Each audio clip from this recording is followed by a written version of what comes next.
Hi friends, welcome to cute family vlogs. எல்லோரும் எப்படி இருக்கீங்க? இன்றைக்கி நம்ம சேனலில் வீட்டில் இருக்க 4 பொருட்கள் வச்சு இன்ஸ்டண்ட்டாக செய்யக்கூடிய ஸ்வீட் குழி பணியாரம் ரெசிபி தாங்க பார்க்க போகிறோம். அதுக்கு ஃபஸ்ட்டு நம்ம சேனல் ஃபர்ஸ்ட் டைம் பார்க்குறீங்கன்னா சப்ஸ்கிரைப் பண்ணிக்கோங்க. பக்கத்தில் இருக்க பெல் ஐக்கோனே கிளிக் பண்ணிக்கோங்க. இந்த வீடியோவை நீங்கள் ஸ்கிப் பண்ணாமல் பாருங்கள். வாங்க வீடியோக்குள்ளே போகலாம். அதுக்கு ஃபஸ்ட்டு 1 கப்பு கோதுமை மாவு, அதாவது இது வந்து அப்ராக்சிமேட்டாக 250 கிராம் இருக்கும். ஸோ 1 கப்பு கோதுமை மாவு, 1/4 கப்பு ரவை, 2 ஸ்பூன் அரிசி மாவு. இதுக்கு கரெக்டான ஸ்வீட் வந்து 1 கப்பு வெல்லம், அதாவது 250 கிராம் வெல்லம். அதே கப்பில் தான் தண்ணியும் அளந்து ஊற்றிருக்கோம், அதாவது 1 கப்பு. அப்போ தான் 250 லிட்டர் சேர்த்துட்டு இதை நம்ம இப்போ காய்ச்சிடலாம். வெல்லம் வந்து கரைஞ்சால் போதும். எதுக்கு இப்படி செய்கிறோன்னா அதில் இருக்க தூசி இருக்கக்கூடாதுல, ஸோ அதுக்காக தான். இது காய்ச்சிட்டு நம்ம ஃபில்ட்ரு பண்ணி அந்த மாவில் சேர்த்துக்கலாம். கொஞ்சம் கொஞ்சமாக சேர்த்து மிக்ஸ் பண்ணிக்கோங்க. கட்டிகளே இருக்கக்கூடாது. ஸோ கொஞ்சம் கொஞ்சமாக சேர்த்து மிக்ஸ் பண்ணிக்கலாம். இதில் நீங்கள் பழம் கூட சேர்த்து பண்ணலாம். பட் வந்து பழம் சேர்த்தா ஒரு நாளிலே நம்ம சாப்பிட்ற மாதிரி இருக்குது. இது வந்து 1 வாரம் 10 நாள் வச்சு கூட சாப்பிட்லாம். கொஞ்சம் கெட்டியாக இருக்குது. ஸோ அதனால் கொஞ்சம் தண்ணி சேர்த்துட்டு மறுபடியும் நல்லா மிக்ஸ் பண்ணிடலாம். இப்போது இதில் ஒரு 1/4 ஸ்பூன் சோடாப்பொடி சேர்த்துடலாம்.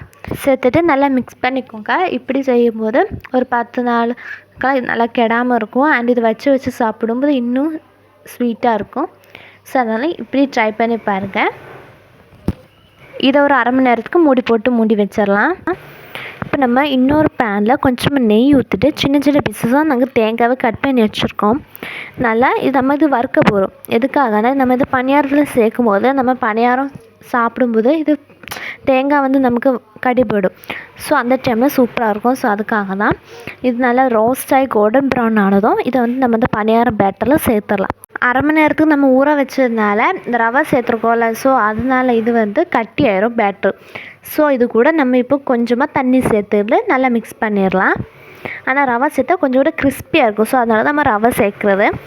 மிக்ஸ் பண்ணிட்டு இல்லாமல் ஏலக்காய் தூள் சேர்த்துடலாம். சேர்த்துட்டு மறுபடியும் நல்லா மிக்ஸ் பண்ணிடலாம். இப்போ நாங்கள் வந்து பணியார குழியில் எண்ணெய் ஊற்றிடலாம். ஒரு ஹாஃப் வந்து நம்ம எண்ணெய் ஊற்றணும். ஏன்னா எண்ணெய் வந்து மேலே பொங்கி வரும். ஸோ பணியாரம் ஊற்றின உடனே ஒரு ஹாஃப் அளவுக்கு எண்ணெய் ஊற்றிட்டு இப்போ நம்ம இதை பேட்டரை ஊற்றிடலாம். நாங்கள் வந்து ஒரு டம்ளருக்கு ட்ரான்ஸ்ஃபர் பண்ணிட்டு தான் ஊற்றுறோம். அப்போ தான் எங்களுக்கு வந்து டக்குன்னு ஊற்றுறதுனால தான். நீங்கள் வேணால் கரண்டி கூட வச்சு ஊற்றிக்கிடலாம்.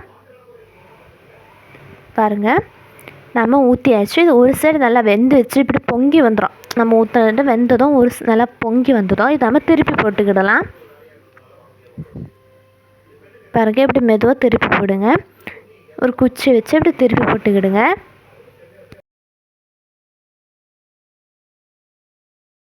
இப்போ பாருங்கள், 2 சைடுமே நல்லா வெந்துச்சு. இப்போ நம்ம இப்போ எடுத்துடலாம்.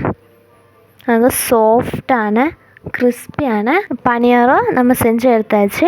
இது நம்ம மீதி இருக்கிற மாவையும் இதில் ஊற்றி எடுத்துடலாம். பாருங்கள், பணியாரம் எல்லாம் ரெடி ஆயிடுச்சு. இப்போ நான் பாருங்கள் எவ்வளோ சாஃப்டாக இருக்குன்னு பாருங்கள். இப்போ நான் இது பிச்சு காமிக்கிறேன். பாருங்கள், சாஃப்டான ஸ்வீட் பணியாரம் ரெடி ஆயிடுச்சு.